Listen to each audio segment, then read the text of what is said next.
السلام عليكم. ازيكم عاملين ايه؟ يا رب تكونوا بخير وفي صحه وسلامه واحسن حال. معانا النهارده اكله كتير مننا بيحبها، وزي ما اتعودتوا معايا هنعملها باقل الامكانيات واقل التكاليف. تعالوا نشوف عملنا ايه النهارده. انا معايا النهارده بصلايه كبيره، هبتدي انزلها في الزيت كده واقليها، بس مش هقليها قوي، يعني هخليها تاخد تحميره بسيطه جدا جدا. وكمان مش هستنى، عايزه مش تستني عليها ما تستنيش عليها، يعني براحتك. هنعمل النهارده المبكبكه. طبعا كتير مننا بيحب المبكبكة سواء أطفال أو كبار، وإن هي بتتعمل في سريعا سريعا كده وما بتاخدش معايا مواعين كتير. طبعا أنا اديت للبصلاية صدمة كده، وهنزل باللحمة مقطعة مكعبات. اللحمة يعني عايزة تعمليها كتير عايزة تعمليها قليلة حسب عدد أفراد الأسرة عندك. هدي للحمة صدمة مع البصلة، وهبتدي أقلب كده لما اللحمة عندنا تاخد لون. المفروض ان انتي هتحمري اللحمة، هتحمريها قوي، بس انا عشان كان وقتي ضيق عملتها ما حمرتهاش قوي. وكمان لو مثلا انتي براحتك برضو، لان تحمير الاكل زيادة ما بيبقاش حلو.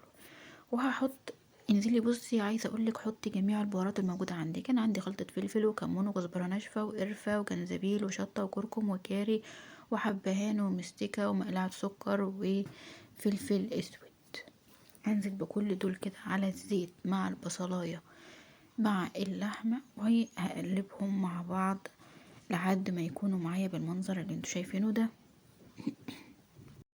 عايزة اقول لكم من الجمال والحلاوة الواحد ياكلها نية زي ما هي كده. اللهم بارك اللهم بارك يا رب العالمين.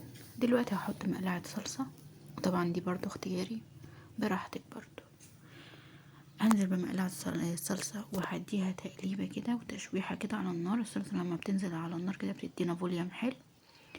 بعد كده هنزل بمقلعة توم مفروم كبيرة، لازم تكون كبيرة، وابتدي بقى شمال ويمين تقليبة كده وتقليبة كده، وهغطيها علشان اسيبها تستوي بميتها كده.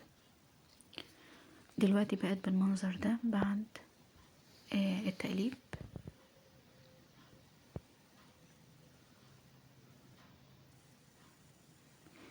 وهنزل كمان بالطماطم المعصورة العادية خالص مضروبة في الخلاط، وبقت معايا بالمنظر ده. دي بقت تسبيكة اللي هي بتاعت اللحمة، اللي هي الخطيرة، اللي هتجيبي مقلعة دلوقتي وتاكليها من غير ما تستنى تحطي عليها مكرونة، ومن غير ما تعملي بيها اي حاجة.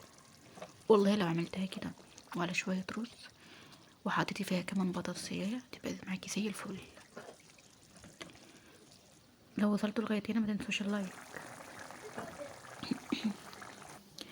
دلوقتي بقى انا مستعدة عشان احط المكرونة معاكم. انا حطيت هنا كيس ونص، طبعا انتي حطي الكمية حسب افراد الاسرة عندك. كمان ممكن تستعملي المكرونة اللي هي الخواتم اللي انا عملتها دي، والاساسي بتاع المبكبكة المكرونة اللي هي المرمرية الصغيرة قوي دي، طبعا عشان ما بتاخدش وقت في التسوية وسهلت الاكل كده في السريع. بس انا ما كانش عندي الا المكرونة ديت عملت بيها ده وده، ماشي حالك مش هتقفي على حاجة. طبعا انا ضفت دلوقتي المية المغلية، لازم تكون المية مغلية علشان المكرونة ما تعجنش معاكي. وهبتدي كده اسيبها تبقبق كده مع بعضها. شايفين البقبقة؟ هي دي معنى كلمة المبقبقة، جمال وحلاوة وريحة و